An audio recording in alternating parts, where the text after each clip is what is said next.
Hello मेरे UP योद्धाओं, कैसे हैं आप सब। उम्मीद करता हूँ आप सब स्वस्थ होंगे, मस्त होंगे और आपकी तैयारी भी लाजवाब तरीके से चल रही होगी। स्टूडेंट, आज इस वीडियो में आपको बताने वाले हैं साहित्यिक हिंदी कला वर्ग वालों छात्रों के लिए मोस्ट इम्पोर्टेंट वायरल पेपर जो है। इस पेपर का कोड है 302 DY। तो आशा है कि बहुत ज़्यादा उम्मीद है इस पेपर का आने का। वायरल पेपर है तो इसका जल्द से जल्द मैं इसका पूरा निपटारा करने वाला हूँ। चलिए, पूरा का पूरा सोल्यूशन आपको इस वीडियो में बताऊंगा, तो बने रही वीडियो के अंत तक, क्योंकि यही पेपर फंसेगा आज आपके बोर्ड एग्जाम में। चलिए देखते हैं।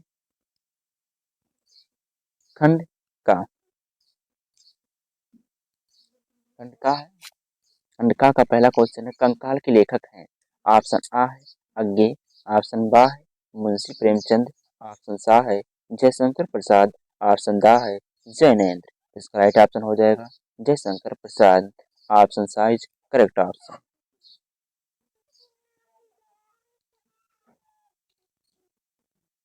चलिए देखते हैं अगला क्वेश्चन है। अगला क्वेश्चन है, बाल मुकुंद गुप्त किस युग के निबंधकार हैं। बाल मुकुल बाल मुकुंद गुप्त किस युग के निबंधकार हैं। ऑप्शन आ है भारत तेंदु युग, ऑप्शन बा है द्विवेदी युग, ऑप्शन सा है छायावादी युग, ऑप्शन दा है प्रगतिवादी युग। इसका राइट ऑप्शन हो जाएगा द्विवेदी युग। ऑप्शन बा इज करेक्ट ऑप्शन। चलिए अगला क्वेश्चन है, पृथ्वी के पृथ्वी के सप्तर्षि मंडल के लेखक हैं। पृथ्वी के सप्तर्षि मंडल के लेखक हैं। ऑप्शन आ डॉक्टर नागेंद्र, ऑप्शन बा पूर्ण सिंह, ऑप्शन सा आचार्य हजारी प्रसाद द्विवेदी, ऑप्शन दा डॉक्टर संपूर्णानंद। इसका राइट ऑप्शन हो जाएगा डॉक्टर संपूर्णानंद। ऑप्शन दा इज करेक्ट ऑप्शन। चलिए आगे बढ़ते हैं। अगला क्वेश्चन है, क्वेश्चन घ है, मर्यादा और टुडे के संपादक थे। मर्यादा और टुडे के संपादक थे। ऑप्शन आ है डॉक्टर वासुदेव शरण अग्रवाल, ऑप्शन बा है हरिशंकर परसाई, ऑप्शन सा है जैनेन्द्र कुमार, ऑप्शन दा है डॉक्टर संपूर्णानंद। इसका राइट ऑप्शन हो जाएगा ऑप्शन दा is correct option, doctor Sampurnanand. चलिए आगे बढ़ते हैं। अगला क्वेश्चन है, आचार्य महावीर प्रसाद द्विवेदी द्वारा संपादित पत्रिका है। ऑप्शन आ है हंस, ऑप्शन बा सरस्वती, ऑप्शन सा ब्राह्मण, ऑप्शन दा इंदू। इसका राइट ऑप्शन हो जाएगा ऑप्शन बा इज करेक्ट ऑप्शन सरस्वती। चलिए आगे बढ़ते हैं। अगला क्वेश्चन है, क्वेश्चन नंबर 2 का है, वैदेही वनवास काव्य कृत है। ऑप्शन आ खंडकाव्य, ऑप्शन बा मुक्तक काव्य, ऑप्शन सा महाकाव्य, ऑप्शन दा चंपू काव्य। तो इसका राइट ऑप्शन हो जाएगा महाकाव्य। ऑप्शन सा इज करेक्ट ऑप्शन हो जाएगा। चलिए आगे बढ़ते हैं। अगला क्वेश्चन है, छायावदत्तुर काल के कवि हैं। छायावदत्तुर काल के कवि हैं। ऑप्शन आ है कवि रत्नाकर, ऑप्शन बा सूर्यकांत त्रिपाठी निराला, ऑप्शन सा है सच्चिदानंद हीरानंद वात्स्यायन अज्ञे, ऑप्शन दा है मैथिली शरण गुप्त। इसका राइट ऑप्शन है ऑप्शन सा इज करेक्ट ऑप्शन, सच्चिदानंद हीरानंद वात्स्यायन अज्ञे। चलिए आगे बढ़ते हैं। अगला क्वेश्चन है, छायावदत्तुर काल का समय माना जाता है। ऑप्शन आ है सन 1938 ईस्वी से 1943 ईस्वी तक, ऑप्शन बा है सन 1953 से अद्यतन, ऑप्शन सा है सन 1918 ईस्वी से सन 1953 ईस्वी तक, दा है सन 1925 ईस्वी से सन 1953 ईस्वी तक। तो इसका राइट ऑप्शन हो जाएगा ऑप्शन आई करेक्ट ऑप्शन, सन 1938 ईस्वी से 1943 ईस्वी तक छायोत्तर काल का समय माना जाता है। चलिए आगे बढ़ते हैं। अगला क्वेश्चन है, दीप शिखा दीप शिखा का के रचयिता कौन है। दीप शिखा के रचयिता कौन है। ऑप्शन आ सूर्यकांत त्रिपाठी निराला, ऑप्शन बा महादेवी वर्मा, ऑप्शन सा सुमित्रा कुमारी चौहान, ऑप्शन दा मैथिली शरण गुप्त। इसका राइट ऑप्शन हो जाएगा ऑप्शन बा इस करेक्ट ऑप्शन, महादेवी वर्मा। चलिए आगे बढ़ते हैं। अगला क्वेश्चन है, जायसी का पद्मावत किस भाषा में लिखा गया है। जायसी का पद्मावत किस भाषा में लिखा गया है। ऑप्शन आ अवधी, ऑप्शन बा ब्रज भाषा, ऑप्शन सा खड़ी बोली, ऑप्शन दा फारसी। इसका राइट ऑप्शन हो जाएगा ऑप्शन आ इस करेक्ट ऑप्शन, अवधी। चलिए आगे बढ़ते हैं। अगला क्वेश्चन है, क्वेश्चन नंबर 3 है, निम्नलिखित गद्यांश का संदर्भ देते हुए किसी एक के नीचे दिए गए प्रश्नों के उत्तर दीजिए। यहाँ पे आपको गद्यांश देखने को मिल रहा है और इसी से जुड़े कुछ क्वेश्चन पूछे गए हैं। इसमें कह रहा है राष्ट्र का तीसरा अंग जन की संस्कृति है। मनुष्य ने युगों युगों में जिस सभ्यता का निर्माण किया है वही उसके जीवन की श्वास प्रयास है। बिना संस्कृति के जन की कल्पना कबंध मात्र है। संस्कृति ही जन का मस्तिष्क है। संस्कृति के विकास और अभ्युदय के द्वारा ही राष्ट्र की वृद्धि संभव है। राष्ट्र के समग्र रूप में भूमि और जन के साथ साथ जन की संस्कृति का महत्वपूर्ण स्थान है। यदि भूमि और जन अपनी संस्कृति से विरहित कर दिए जाएं तो राष्ट्र का लोक समझना चाहिए जीवन का के विटप का पुष्प संस्कृति है। चलिए इससे जुड़े जो क्वेश्चन है उसको देखते हैं। पहला जो क्वेश्चन कह रहा है उपयुक्त गद्यांश का संदर्भ लिखिए। इसका जो संदर्भ क्या होगा? प्रस्तुत गद्यांश हमारी पाठ्य पुस्तक हिंदी के गद्य खंड में संकलित निबंध राष्ट्र का स्वरूप नामक पाठ से अवतरित है। इसके लेखक डॉक्टर वासुदेव शरण अग्रवाल जी हैं। चलिए आगे बढ़ते हैं। चलिए अगला जो क्वेश्चन कह रहा है रेखांकित अंशों की व्याख्या कीजिए। रेखांकित अंशों की व्याख्या कीजिए। जिससे जिस गद्यांश के नीचे रेखा की गई थी उसी की व्याख्या करना है। तो यहाँ देखिए इसका व्याख्या क्या है। मनुष्य ने ego ego dot dot dot राष्ट्र की वृद्धि संभव है। यानी यहाँ से मनुष्य ने ईगो ईगो यहाँ से लेकर के यहाँ तक जो है इसका व्याख्या करना हमको। यहाँ से लेकर यहाँ ये करके व्याख्या करना है यहाँ तक। तो चलिए इसका व्याख्या देख लेते हैं। इस तरह लिखेंगे आप, उसके बाद लिखेंगे व्याख्या। प्रस्तुत रेखांकित अंश में लेखक कहते हैं कि मनुष्य ने ईगो ईगो से जिस सभ्यता जिन परंपराओं का निर्माण किया है वह राष्ट्र के निवासियों के लिए उनकी श्वास प्रवास के लिए की तरह है। अर्थात जिस प्रकार किसी प्राणी के लिए श्वास का आवागमन महत्वपूर्ण होता है उसी प्रकार किसी राष्ट्र के लिए संस्कृति और सभ्यता ही उसकी पहचान उसका महत्वपूर्ण आधार है। संस्कृति के अभाव में राष्ट्र के अस्तित्व पर राष्ट्र की मूलता पर ही प्रश्न लग सकता है। बिना संस्कृति के किसी राष्ट्र के जन की कल्पना भी नहीं की जा सकती है। वास्तव में संस्कृति के बिना जन कबंध राक्षस के समान शीश रहित धड़ शरीर के समान संस्कृति मनुष्य के लिए मनुष्य द्वारा निर्मित वह व्यवस्था है जिसके आधार पर मानव की अस्तित्व एवं राष्ट्र की अस्तित्व से संबंध रखने वाली व्यवस्था विचारों भावनाओं संवेदनाओं मूल्यों रीत रिवाजों आदि का एक दूसरे के साथ आदान प्रदान होता है। जिससे सामूहिक राष्ट्र जीवन संभव हो पाता है। संस्कृति ही हमें एक दूसरे के साथ कुशलतापूर्वक रहने के लिए आवश्यक व्यवहार एवं आचरण अपनाने का रास्ता बताती है। संस्कृति का विकास एवं अविद्य उन्नति का तात्पर्य है उस राष्ट्र के लोगों के मस्तिष्क का विकास, तभी राष्ट्र की उन्नति संभव हो पाती है। ये था आपका रेखांकित अंश की व्याख्या। अब चलते हैं जो अगला प्रश्न इसमें पूछ रहा है। कह रहा है राष्ट्र का तीसरा अंग क्या है। क्वेश्चन किया है राष्ट्र का तीसरा अंग क्या है, तो राष्ट्र का तीसरा अंग जन की संस्कृति है। अगला क्वेश्चन कह रहा है बिना संस्कृति के जन की कल्पना क्या है। इसका उत्तर है बिना संस्कृति के जन की कल्पना कबंध मात्र है। अगला क्वेश्चन है राष्ट्र के समग्र रूप में किस किस का योगदान है। इसका उत्तर हो जाएगा राष्ट्र के समग्र रूप में भूमि जन और जन की संस्कृति का योगदान है। अब अथवा करके जो एक और पंक्ति देता है, एक और गद्यांश देता है, उसको भी देखते हैं। क्योंकि दो गद्यांश दिए होते हैं अथवा करके एक को लेकर के, तो आपको सिर्फ एक ही करना होता है। चलिए इसको भी देख लेते हैं हम लोग। यह अनुभव कितना चमत्कारी है कि यहाँ जो जितनी अधिक बूढ़ी है वह उतनी ही अधिक उत्फुल्ल मुस्कानमयी है। यह किस दीपक की ज्योत है, जागरूक जीवन की, लक्ष्यदर्शी जीवन की, सेवा निरत जीवन की, अपने विश्वासों के साथ एकाग्र जीवन की। भाषा के भेद रहे हैं रहेंगे भी, पर यह ज्योत विश्व की सर्वोत्तम ज्योत है। आइए देखते हैं इससे जुड़े जो क्वेश्चन किए गए हैं उसको देखते हैं। पहला कह रहा है उपयुक्त गद्यांश का संदर्भ लिखिए। तो सबसे पहले इसका संदर्भ लिखेंगे। इसका संदर्भ है प्रस्तुत गद्यांश हमारी पाठ्य पुस्तक के गद्य खंड में संकलित रॉबर्ट नर्सिंग होम ने नामक रिपोर्टाज से अवतरित है। इसके लेखक श्री कन्हैयालाल मिश्र प्रभाकर जी हैं। तो ये हो गया इसका उत्तर।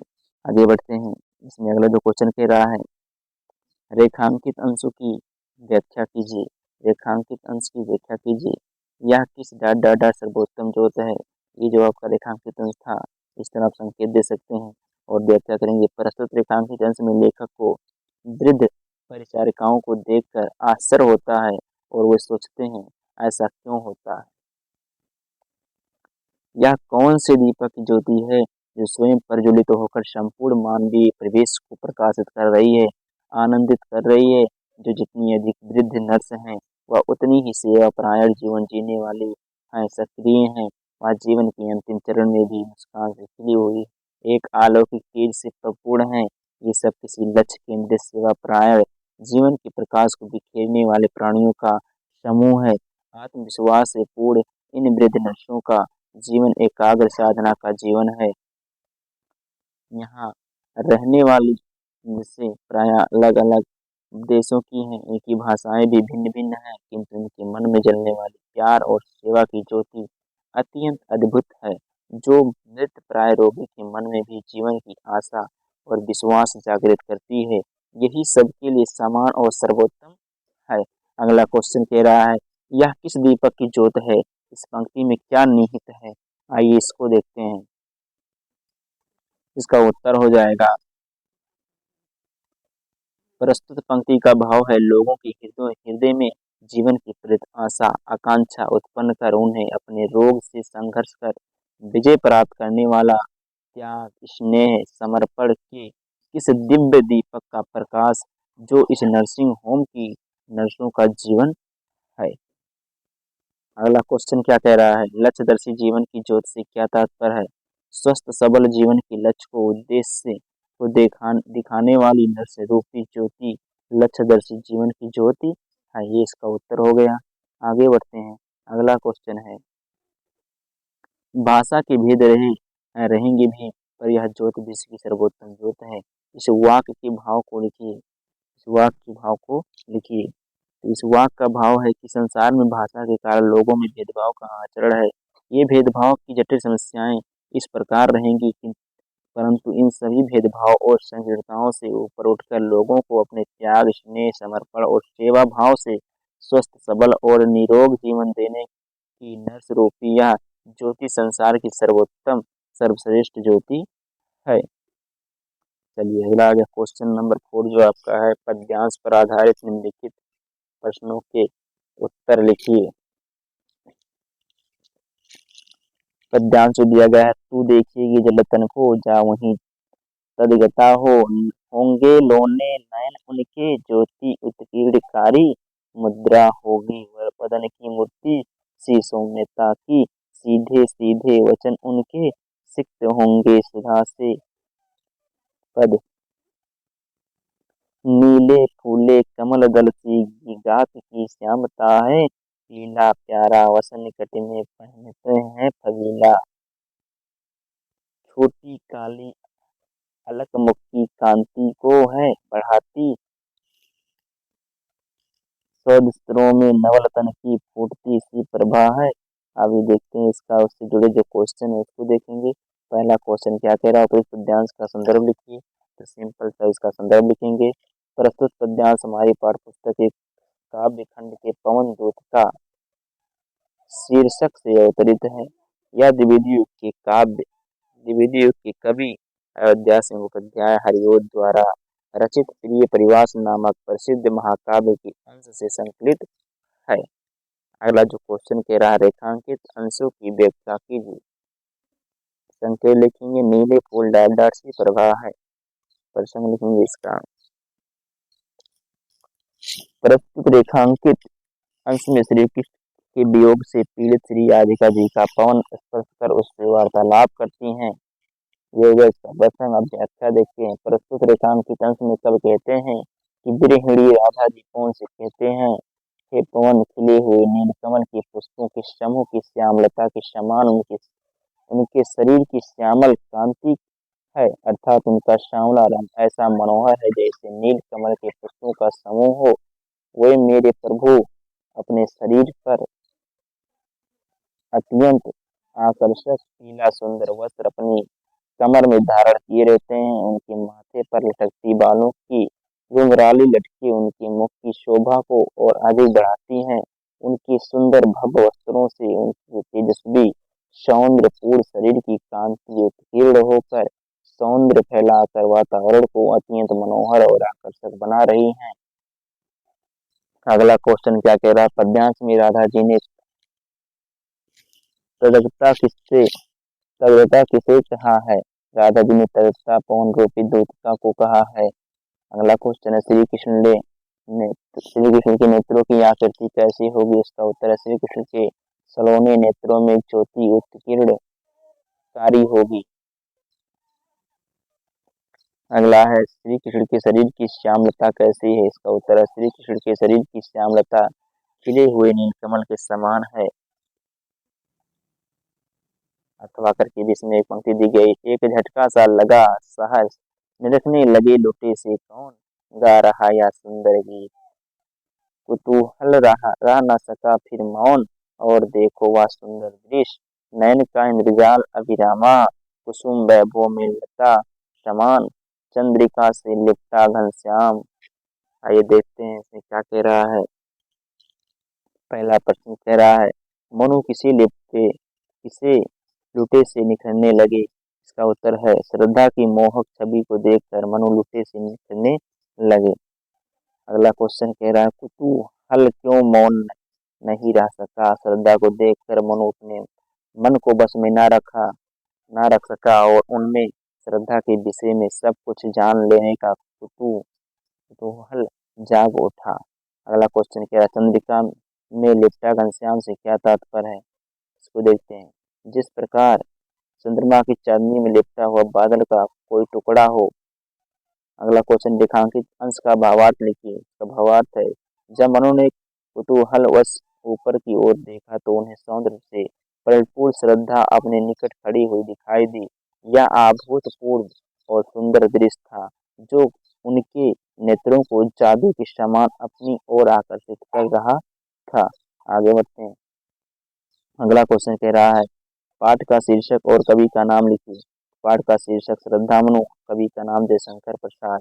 अगला क्वेश्चन है क्वेश्चन नंबर 5 जो हमारा है।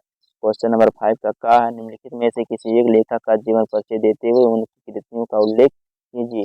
अधिकतम शब्द सीमा जो 80 शब्द लिखना है। इसमें जैनेन्द्र कुमार, पंडित दीन दयाल उपाध्याय, शंकर प्रसाद। इसमें पंडित दीन दयाल उपाध्याय का हम देखते हैं। पंडित दीनदयाल उपाध्याय का जन्म एक सामान्य ब्राह्मण परिवार में मथुरा के निकट नगला चंद्रभानपुरा में 25 सितंबर सन 1916 ईस्वी में हुआ था। इनके पिता पंडित भगवती प्रसाद उपाध्याय जलेसर रोड स्टेशन के स्टेशन मास्टर थे। इनकी माता श्रीमती राम प्यारी देवी एक घरेलू महिला थी। कुछ समय बाद इनके पिता का निधन हो गया और इन्हें अपने नाना के घर गुड़ की मड़ई फतेहपुर सीकरी रहने लगे। 9 वर्ष की आयु तक उपाध्याय जी की पढ़ाई की कोई व्यवस्था नहीं हुई थी। सन 1934 ईस्वी में उन्होंने हाई स्कूल सर्वोच्च अंकों से इंटरमीडिएट सन 1936 ईस्वी में सर्वोच्च अंकों से उत्तीर्ण की और सन 1937 ईस्वी में बीए की पढ़ाई कानपुर से तत्पश्चात एमए अंग्रेजी के लिए सेंट जॉन्स कॉलेज आगरा में प्रवेश लिया। प्रथम वर्ष में प्रथम श्रेणी प्राप्त की लेकिन ममेरी बहन की बीमारी में व्यस्तता के कारण आगे परीक्षा नहीं दे सके। इलाहाबाद से इन्होंने बीटी की।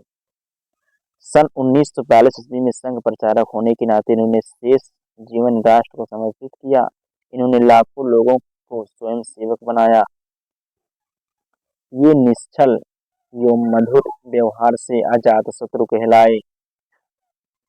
11 फरवरी सन 1968 ईस्वी में लखनऊ से पटना जाते हुए मुगलसराय स्टेशन पर रहस्यमयी परिस्थितियों में ये परलोकवासी हो गए। इनकी कृतित्व रचनाओं को देखते हैं। पंडित दीनदयाल उपाध्याय की प्रमुख कृतियां निम्नलिखित हैं। राष्ट्र जीवन की दिशा, लोकमान्य तिलक की राजनीति, जनसंघ सिद्धांत और नीति, जीवन का ध्येय, शंकराचार्य, हमारा कश्मीर, अखंड भारत, भारतीय राष्ट्र धारा का पूर्ण प्रवाह, भारतीय अर्थनीति, विकास और दिशा तथा पॉलिटिकल डायरी आदि इनकी जो है रचनाएं हैं। आगे बढ़ते हैं। अगला जो क्वेश्चन हमारा है निम्नलिखित में से किसी एक कवि का जीवन परिचय देते हुए इनकी कृतियों का उल्लेख कीजिए। अधिकतम शब्द सीमा 80 शब्द है। जयशंकर प्रसाद, जगन्नाथ दास रत्नाकर, मैत्री शरण गुप्त। भाई देखते हैं इसमें हम जयशंकर प्रसाद जी का जीवन परिचय। छायावादी प्रवर्तक कवि जयशंकर प्रसाद का जन्म सन 1889 ईस्वी में काशी के सुघनी साहू के बैस परिवार में हुआ था। इनके पितामह दादाजी श्री शिवरत्न साहू और पिता श्री देवी प्रसाद जी समृद्ध व्यापारी थे, लेकिन माता पिता और बड़े भाई के देहांत के कारण इन्होंने इन्हें अल्प आयु में ही व्यवसाय एवं परिवार के समस्त उत्तरदायित्वों का को वहन करना पड़ा। कवि प्रसाद ने घर पर ही अंग्रेजी, हिंदी, बंगला, उर्दू, फारसी, संस्कृत आदि भाषाओं का गहन अध्ययन किया। अपने पैतृक कार्य को करते हुए भी कवि प्रसाद जी ने काव्य रचना की प्रेरणा को जीवित रखा। अत्यधिक विषम परिस्थितियों से संघर्ष करते हुए युग सृष्टा साहित्यकार जयशंकर प्रसाद का देहांत 15 नवंबर 1937 ईस्वी में हो गया। इनकी कृतियां हैं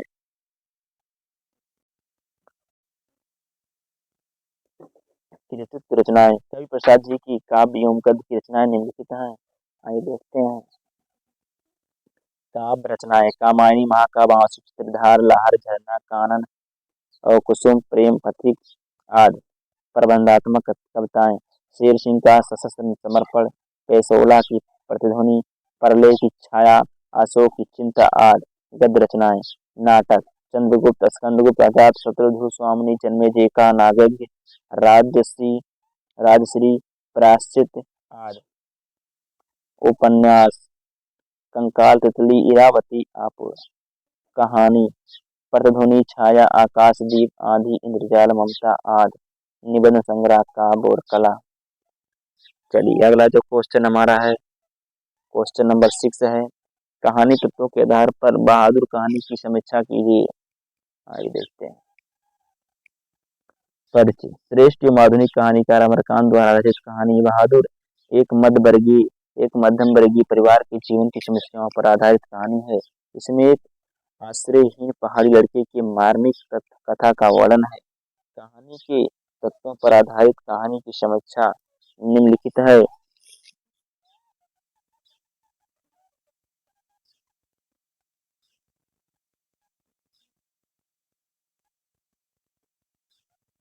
कथानक: समीक्षा निम्नलिखित समीक्षा से कथानक है। कहानी बहादुर का कथानक अति संक्षिप्त तथा कौतूहलपूर्ण है। यह 12-13 वर्ष के एक पहाड़ी बालक बहादुर की दयनीय दशा को प्रकट करने वाली कहानी है, जो अपनी मां की मार और उपेक्षा से खींचकर शहर भाग आया। यहाँ वह लेखक के घर नौकरी करता है।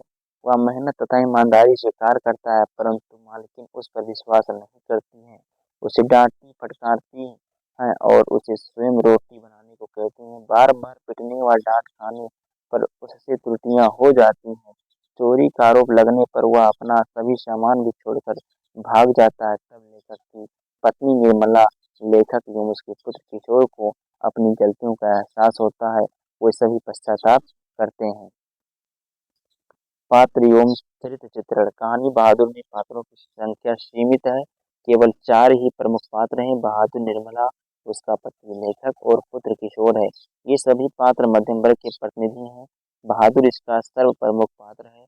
वह 12-13 वर्ष का एक पहाड़ी बालक है, जो अपनी माँ की मारपीट से दुखी होकर शहर भाग आया। इसके चरित्र के प्रति सभी की सहानुभूति है। उसकी मानसिक स्थिति में परिवर्तन को बड़ी कुशलता से चित्रित किया गया है। वह निम्न दलित वर्ग का प्रतिनिधि है। अन्य पात्र मध्यम वर्ग के हैं।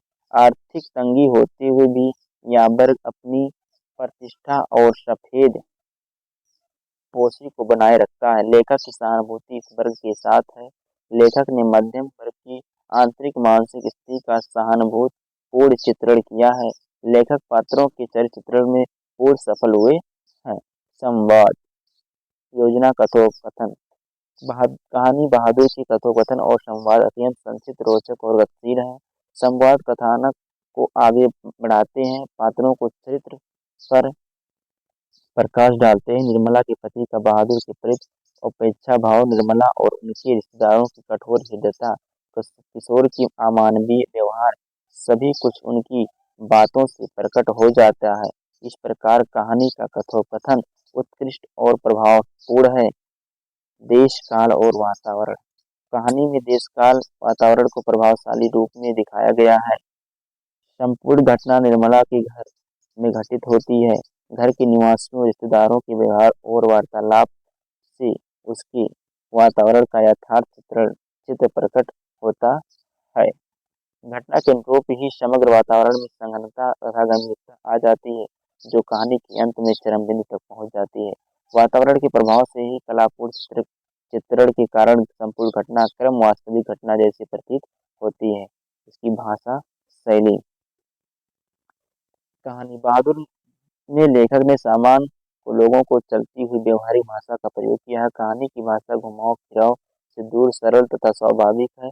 इसमें उर्दू के प्रचलित शब्दों बर्दाश्त, शराफत, तमीज, शायद, अफसोस आदि दूसरे शब्दों में सिलबट्टा, रुपया, पैसा, रोबदाब, नौकर, चाकर आदि मुहावरों, चारपाई तोड़ना, हाल टाइट कर देना आदि तथा क्रोधपरक शब्दों पलट, मुक्ति आदि का यथास्थान प्रयोग करके उपयुक्त वातावरण की सृष्टि की गई है।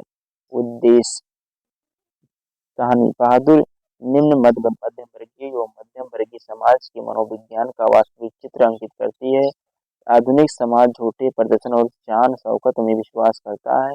वह बनावटी जीवन जीना पसंद करता है। कहानी ने निम्न वर्ग के प्रति सहानुभूति रखते हुए मध्यम वर्ग के लोगों की स्थिति की यथार्थता को समझा है। उसने वर्ग भेद मिटाने को प्रोत्साहन भी दिया है। निष्कर्ष। अंत में लेखक कहानी के माध्यम से मध्यम वर्गीय एवं मध्यम वर्गीय समाज की मानसिकता, परिस्थितियों और उनके आचरण का चित्रण करना चाहते थे। उसी में पूर्ण सफल रहे। अथवा करके कह रहा बहादुर कहानी के नायक मुख्य पात्र दिल बहादुर का चरित्र चित्रण कीजिए। ये परिचय। लेखक अमरकांत द्वारा रचित कहानी बहादुर एक चरित्र प्रधान कहानी है। एक आश्रयहीन पहाड़ी बालक दिल बहादुर कहानी का नायक है। बहादुर के चरित्र की मुख्य विशेषताएं निम्नलिखित हैं। पहला हेडिंग असहाय और भोला। बहादुर नेपाल प्रांत का रहने वाला है। माता के व्यवहार से पीड़ित होकर वह अपना घर छोड़ देता है। प्यार का व्यवहार पाकर निर्मला के परिवार का सारा कार्य संभाल लेता है। परिश्रमी और ईमानदार। बहादुर प्रातः 8 बजे से लेकर रात्रि तक घर का सारा कार्य परिश्रम और ईमानदारी से करता है। मारपीट के उपरांत भी वह दिल लगाकर कार्य करता है। चोरी नहीं करता है, बल्कि झूठे आरोप पर मार भी खाता है। अगला हेडिंग है प्रेम का इच्छुक। बहादुर मातृत्व प्रेम स्नेह के व्यवहार का इच्छुक है, जो उसे अपने घर में नहीं मिलता। वह प्रेम शुरू में निर्मला के परिवार में मिलता है, मगर जब वो सभी अच्छा व्यवहार नहीं करते तो वह घर छोड़कर चला जाता है। मातृत्व भक्त बालक। बहादुर का हृदय मातृत्व भक्ति की भावना से ओतप्रोत है। उसकी माँ उसको मारती है, उसकी उपेक्षा करती, इसलिए वह घर छोड़कर भाग आया था। वो नौकरी कर रहा था, वह घर वापस भी नहीं जाना चाहता, लेकिन अपने वेतन के रुपये अपने वेतन के रुपये वह माँ के पास में भेजना चाहता है। जब निर्मला उससे कहती है तुम्हारी माँ तुम्हें मारती है तो तुम पैसा अपनी माँ के पास भेजने को क्यों कहते हो? वह कहता है माँ बाप का कर्जा तो जन्म भर भरा जाता है। ऐसा वह मातृभक्ति बालक जिसके हृदय में माँ के प्रति अपार श्रद्धा है। निष्कर्ष। निष्कर्ष के रूप में बहादुर की कहानी का मुख्य पात्र एवं नायक है। वह कथा वस्तु को केंद्रित करता हुआ सभी पात्रों के साथ जुड़ा रहता है। लेखक ने उसके चरित्र को सफलतापूर्वक चित्रित किया है। अगला आ गया है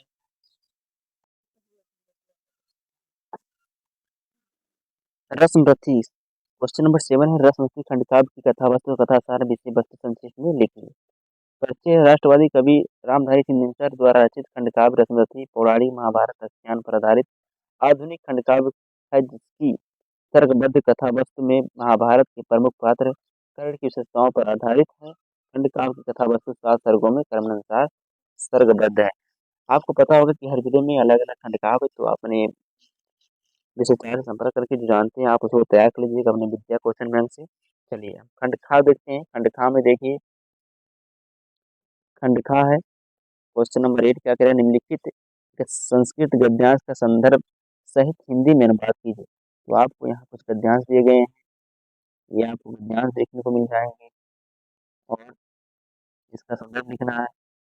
इसका संदर्भ हो जाएगा, प्रस्तुत गद्यांश हमारी पाठ्य पुस्तक की संस्कृत दिनदर्शिका की जातक कथा के खंड जातकम शीर्षक से अवतरित। ये इसका जो है, इस गद्यांश का, ये जो गद्यांश है, अतिथि प्रथम कल्पित चतुर्दासी, इसका जो है आपको देखने को मिल गया संदर्भ। अब इसका जो अनुवाद हम बताएंगे, अनुवाद है, प्राचीन काल के प्रथम कल्प में चौपाइयों ने सिंह को राजा बना दिया, मछलियों ने आनंद मछली को, एवं पक्षियों ने स्वर्णहंस को राजा बनाया। उस स्वर्णहंस राजहंस की पुत्री हंस हंस पोतिका राजकुमारी अत्यधिक रूपवती थी। उस हंसराज ने उसे हंस कुमारी वर दिया कि वह अपने मनो मनोनुकूल पाती का वर्ण वर्ण करे। हंसराज ने उसे वर देकर हिमालय के पक्षियों के समुदाय को इकट्ठा किया। विभिन्न प्रकार के हंस, मोर आदि पक्षीगण आकर एक विशाल शिलातल पर एकत्रित हुए। हंसराज ने पुत्री को आदेश दिया कि वह आकर अपने मनपसंद पति को चुने।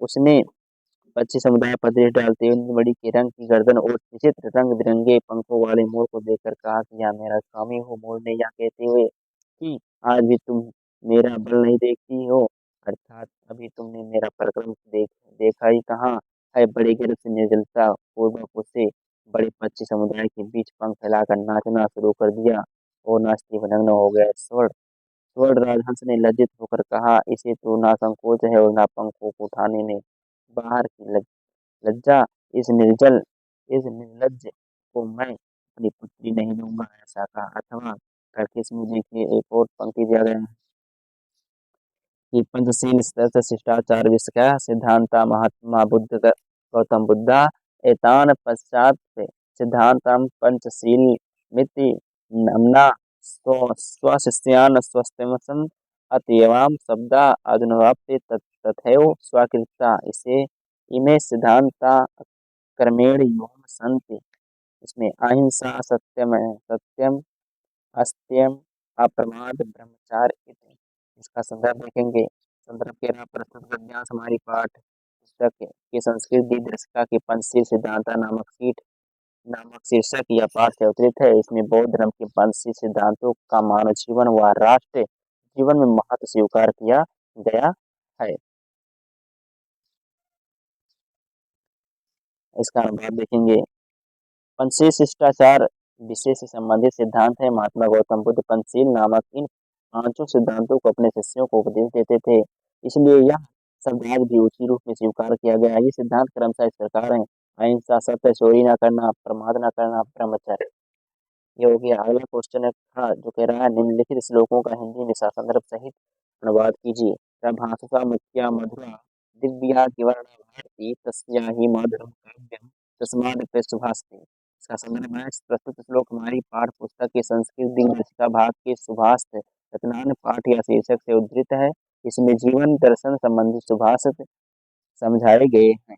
इसका अनुवाद है, सभी भाषाओं में मधुर मुख्य दिव्य अनोखी देवाड़ी संस्कृति है। निश्चय ही उसका काव्य साहित्य मधुर है तथा उससे काव्य से भी अधिक मधुर उसके सुभाषित सुंदर वचन या सूक्तियां हैं। अगला क्वेश्चन नंबर 9 है। क्वेश्चन नंबर 9 में क्या कह रहा है, निम्नलिखित में से किन्हीं दो प्रश्नों के उत्तर संस्कृत में दीजिए। पहला क्वेश्चन,